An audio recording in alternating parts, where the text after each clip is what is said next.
Welcome to Life Podcast as we journey through the Bible. Today we are on the final chapter of the book of Proverbs, and that is Proverbs chapter 31. Proverbs 31 was written by King Lemuel, and it says, "The sayings of King Lemuel contain this message which his mother taught him. O my son, O son of my womb, O son of my vows, do not waste your strength on women, on those who ruin kings. It is not for kings, O Lemuel, to guzzle wine. Rulers should not crave alcohol. For if they drink, they may forget the law and not give justice to the oppressed. Alcohol is for the dying, and wine for those in bitter distress. Let them drink to forget their poverty and remember their troubles no more. Speak up for those who cannot speak for themselves. Ensure justice for those being crushed. Yes, speak up for the poor and the helpless and see that they get justice." And then from verse 10 to verse 31, we see the characteristics of a wife of noble character, which are these. But before I read that, the Life Application Bible Study gives a very good explanation of verses 10 to 31, and it says, Proverbs has a lot to say about women. How fitting that the book ends with a picture of a woman of strong character, great wisdom, many skills, and great compassion. Some people have the mistaken idea that the ideal woman in the Bible is retiring, servile, and entirely domestic. Not so. This woman is an excellent wife and mother. She is also a manufacturer, importer, manager, realtor, farmer, seamstress, upholsterer, and merchant. Her strength and dignity do not come from her amazing achievements. However, they are a result of her reverence for God. In our society, where physical appearance counts for so much, it may surprise us to realize that her appearance is never mentioned. Her attractiveness comes entirely from her character. So let us read. Who is this wife of noble character? And it says, who can find a virtuous and capable wife? She is more precious than rubies. Her husband can trust her, and she will greatly enrich his life. She brings him good, not harm, all the days of her life. She finds wool and flax and busily spins it. She is like a merchant ship, bringing her food from afar. She gets up before dawn to prepare breakfast for her household and plan the day's work for her servant girls. She goes to inspect a field and buys it. With her earnings, she plants a vineyard. She is energetic and strong, a hard worker. She makes sure her dealings are profitable.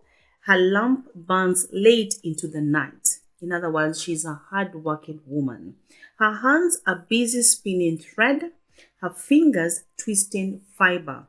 She extends a helping hand to the poor and opens her arms to the needy. She has no fear of winter for her household, for everyone has warm clothes. In other words, she has planned ahead. She makes her own bedspreads. She dresses in fine linen and purple gowns. Her husband is well known at the city gates, where he sits with other civic leaders. She makes belted linen garments and sashes to sell to the merchants. She is clothed with strength and dignity, and she laughs without fear of the future. When she speaks, her words are wise, and she gives instructions with kindness. She carefully watches everything in her household and suffers nothing from laziness. Her children stand and bless her. Her husband praises her. There are many virtuous and capable women in the world, but you surpass them all.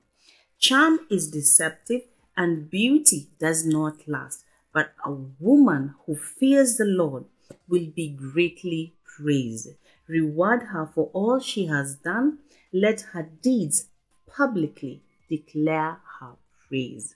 And that was Proverbs 31 verses in which we learn so many things.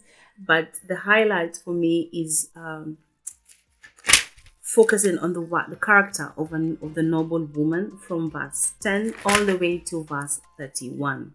But as we wind up the book of Proverbs, I want to leave you with this, a very good explanation from Life Application Bible Study, and it says the book of Proverbs begins with the command to fear the Lord. That was Proverbs 1 verse 7, and ends with a picture of a woman who fulfills this command. Her qualities are mentioned throughout the book: hard work, fear of God, respect for spouse, foresight, encouragement, care for others, concern for the poor, wisdom in handling money. These qualities, when coupled with fear of God, lead to enjoyment, success, honor, and worth. Proverbs is practical for us because it shows how to become wise, make good decisions, and live according to God's ideal. That was the book of Proverbs, a book that has been teaching us on how to live life, instructions on daily living. And my prayer is that each and every one of us will live according to the words of this book. When it comes to quarreling, how to handle your children, to discipline them, hard work, each and every lesson that we learn from the book of Proverbs will help us in our day-to-day lives. So I hope that you have been blessed by the book of Proverbs. And as we wind up the year 2023 and start another year, I pray that God will bless you to live your life according to his promises, according to his word, and that you will bring glory and honor unto God. I wish you a Merry Christmas and may you have a prosperous 2024. God bless you.